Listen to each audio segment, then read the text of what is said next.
यदि आप ए को मारने के इरादे से गोली चलाई और उस बीच में ए को बचाने के लिए बी आ गया और गोली बी को लग गई, जबकि बी को मारने का आपका कोई इरादा नहीं था, तो क्या आपको बी के मर्डर के लिए जिम्मेवार माना जाएगा?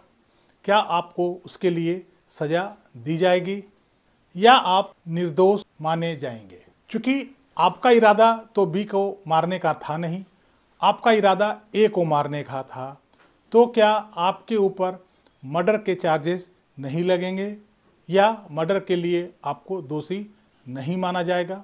इसी विषय पर आज के अंक में हम चर्चा करेंगे और जानेंगे कि आखिर कानून क्या कहता है और जो हाल ही में सुप्रीम कोर्ट का जो जजमेंट आया है, जो निर्णय आया है, उसमें ऑनरेबल सुप्रीम कोर्ट ने क्या कहा है। नमस्कार, इस अंक में आप सभी का बहुत बहुत स्वागत है। सबसे पहले हम ये जानते हैं कि आखिर इस संबंध में हमारा कानून क्या कहता है।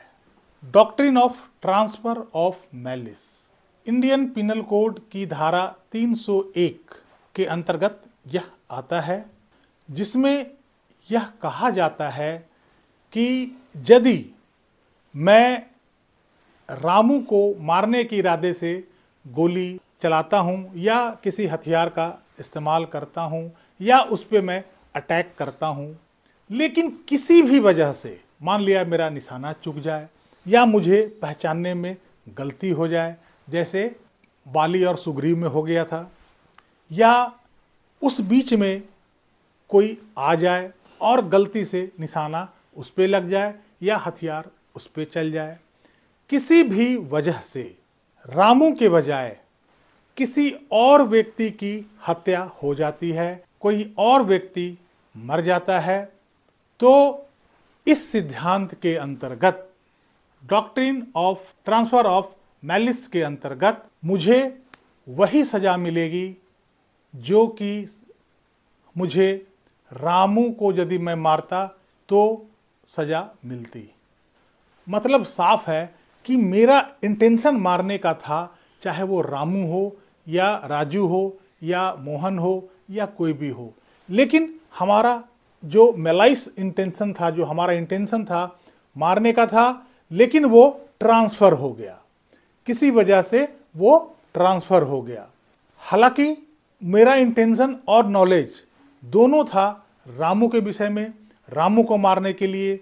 जो तीसरा बंदा मरा है या तीसरा बंदा की जो हत्या हुई है, उसके प्रति ना तो मेरा कोई इंटेंशन था, ना ही कोई नॉलेज था। इसके बावजूद भी मुझे उसकी हत्या के लिए दोषी माना जाएगा और यह धारा जो है यही कहता है, doctrine of transfer of malice यही कहता है कि हमारा मैलिस जो है, हमारा इंटेंशन जो है वो ट्रांसफ़र हो गया है, लेकिन हत्या का सजा या हत्या के लिए दोषी मैं समझा जाऊंगा।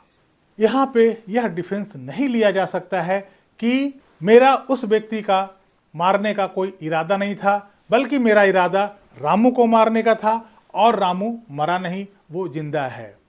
मर कोई तीसरा बंदा गया है जिसके लिए मैं लायबल नहीं हो सकता हूँ, क्योंकि ना तो मेरा इंटेंशन था मारने का उसका और ना ही नॉलेज था, इसलिए उसके हत्या के लिए मैं दोषी नहीं हूँ। ऐसा हम कोई भी डिफेंस कोर्ट में नहीं ले सकते हैं।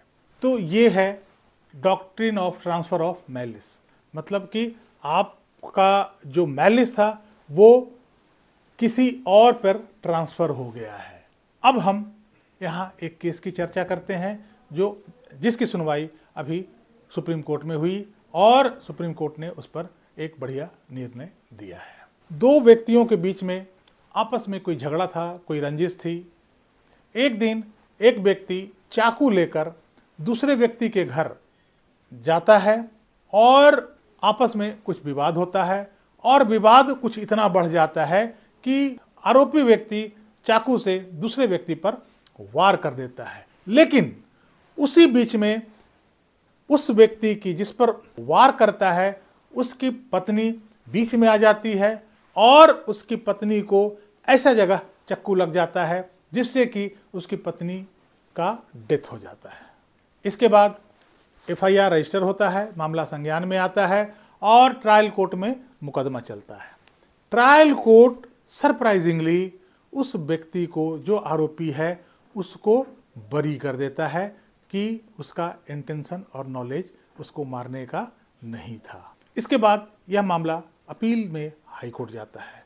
Honourable high court of Uttarakhand उस व्यक्ति को मर्डर की सजा के लिए दोषी मानता है और उसे मर्डर के लिए सजा सुना देता है।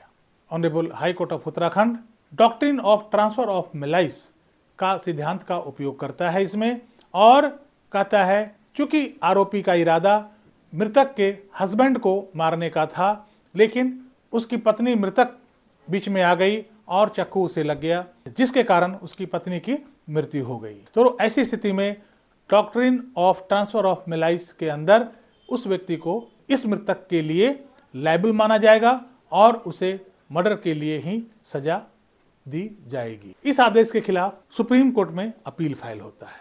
सुप्रीम कोर्ट भी उत्तराखंड हाई कोर्ट के ऑर्डर से इत्तेफाक रखता है। सुप्रीम कोर्ट में बहस के दौरान यह कहा जाता है कि डॉक्ट्रिन ऑफ ट्रांसफर ऑफ मेलाइस जो है वो यहाँ पे अप्लाई होगा।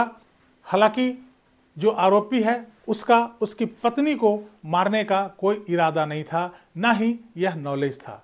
वो आया था उसके पति को मारने के इरादे से, लेकिन अनफॉर्चुनेटली उसकी पत्नी बीच में आ गई और उसकी पत्नी की हत्या हो गई।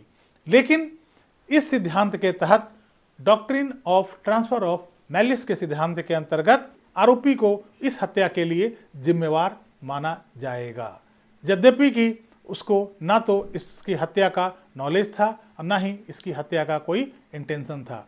इसके बावजूद भी इस थ्योरी के अंतर्गत उस व्यक्ति को मृतका के हत्या के लिए जिम्मेवार माना जाएगा। लेकिन सुप्रीम कोर्ट ने एक बात और कही, क्योंकि इस व्यक्ति का शुरू से इरादा नहीं था कि उसकी हत्या की जाए। जब वो उसके घर पे गया और सडन फाइट के चलते वहाँ पे विवाद इतना बढ़ गया और सडनली ऐसा सिचुएशन हो गया कि उसे चाकू चलाना पड़ा। उसके बीच में उसकी पत्नी आ गई और वो चाकू उसकी पत्नी को लग गया, जिसके कारण उसकी हत्या हो गई। ऐसे में 300 का एक्सेप्शन 4 अप्लाई होगा। इस एक्सेप्शन के तहत उस एक्यूज्ड को नॉट अमाउंटिंग टू मर्डर का बेनिफिट जो है एक्यूज्ड को मिलेगा। यही है डॉक्ट्रिन ऑफ प्रिंसिपल ऑफ मेलाइस। उम्मीद है कि आपको मोटी मोटी बातें समझ में आ गया होगा। इस अंक में यहीं तक। कैसी लगी ये जानकारी कमेंट करके जरूर बताइएगा। वीडियो को लाइक कीजिएगा, चैनल को सब्सक्राइब कीजिएगा। मिलते हैं अगले अंक में, तब तक के लिए जय हिंद, वंदे मातरम।